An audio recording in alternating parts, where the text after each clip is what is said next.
ಹಸ್ತಗಾರರ ಪರಿಚಯವನ್ನು ಹೇಳಬೇಕು. ಸುಮನ್ ಹಸಿರುವಾಗಲು ಸುಮನ್ ಬಾರಿಸ್ತಾ ಅಂತ ಚೆಂಡು ಡಾಟರ್ ಡೆಲಿವರಿ ಚುಕ್ಕಿಸ್ತಾ ಓಟ್ಗಳು ಬರ್ತಾ ಇಲ್ಲ. ಸ್ಟ್ರೈಕ್ ಹ್ಯಾಂಡ್ ಅಲ್ಲಿ ಸಚಿನ್, ನಾನ್ ಸ್ಟ್ರೈಕ್ ಹ್ಯಾಂಡ್ ಅಲ್ಲಿ ವಸಂತ್.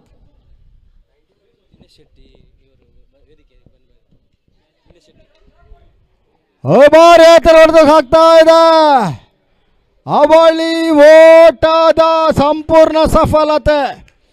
ಪಂದ್ಯಾಟದ ವೀಕ್ಷಣೆಯಲ್ಲಿರುವಂತಹ ಶ್ರೀಯುತ ದಿನೇಶ್ ಶೆಟ್ಟಿ ಕಲ್ಯ ಇವರನ್ನು ಗುರುತಿಸುವುದರೊಂದಿಗೆ ದಿನೇಶ್ ಶೆಟ್ಟಿ ಕಲ್ಯ ಇವರನ್ನು ಆತ್ಮೀಯವಾಗಿ ಸ್ವಾಗತಿಸುವುದರೊಂದಿಗೆ ವೇದಿಕೆಗೆ ಆಹ್ವಾನಿಸ್ತಾ ಇದ್ದೇವೆ. ಈ ರೀತಿಯ ದಾಂಡು ಚೆಂಡಿನ ಪಂದ್ಯಾಟವನ್ನು ಆಯೋಜನೆ ಮಾಡಿರುವಂತಹ ಕ್ರಿಕೆಟಿನ ಅಪ್ಪಟ ಅಭಿಮಾನಿ ಕೂಡ, ಅದೇ ರೀತಿ ಕಲ್ಯ ಪರಿಸರದ ಯುವಕರ ಮಾರ್ಗದರ್ಶಕರು ಹಿತೈಷಿಗಳಾಗಿರುವಂಥ ಶ್ರೀಯುತ ದಿನೇಶ್ ಶೆಟ್ಟಿ ಇವರಿಗೆ ರತನ್ ದೇವಾಡಿಗ ಇವರು ಹೂ ನೀಡಿ ಸ್ವಾಗತಿಸಬೇಕಾಗಿ ತಮ್ಮಲ್ಲಿ ಆತ್ಮೀಯವಾಗಿ ವಿನಂತಿಸ್ತಾ ಇದ್ದೇವೆ. ಸಂಘಮಿತ್ರರಾಗಿರುವಂಥ ರತನ್ ದೇವಾಡಿಗ ಇವರು ದಿನೇಶ್ ಶೆಟ್ಟಿ ಕಲ್ಯ ಇವರಿಗೆ ಹೂ ನೀಡಿ ಸ್ವಾಗತಿಸಿದರು. ಈ ಬಾರಿ ಸಚಿನ್ ತಾಣ್ ಮುಖಾಂತರ ಭರ್ಜರಿ ಸಿಕ್ಸರ್ಗಳು, ಭೀಮಗಾತ್ರದ ಹೊಡೆತ,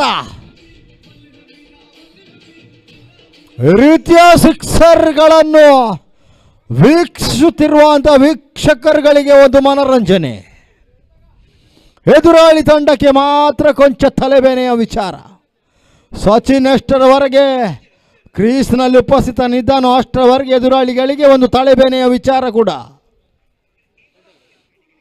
ಭಾರತ ಮಧ್ಯಸ್ಥವನ್ನು ತೇಲಿಬಿಟ್ಟಿದ್ರು ಎಸ್ತಗಾರರು. ಸುಮಾನ್ ಬಹುಶಃ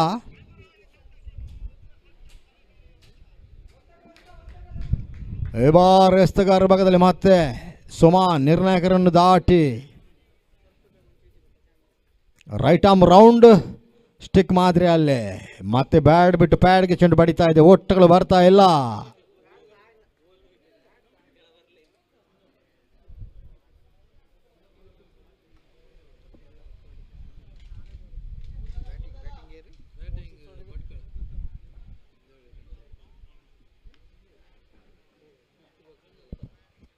ದೇವಡಿಗ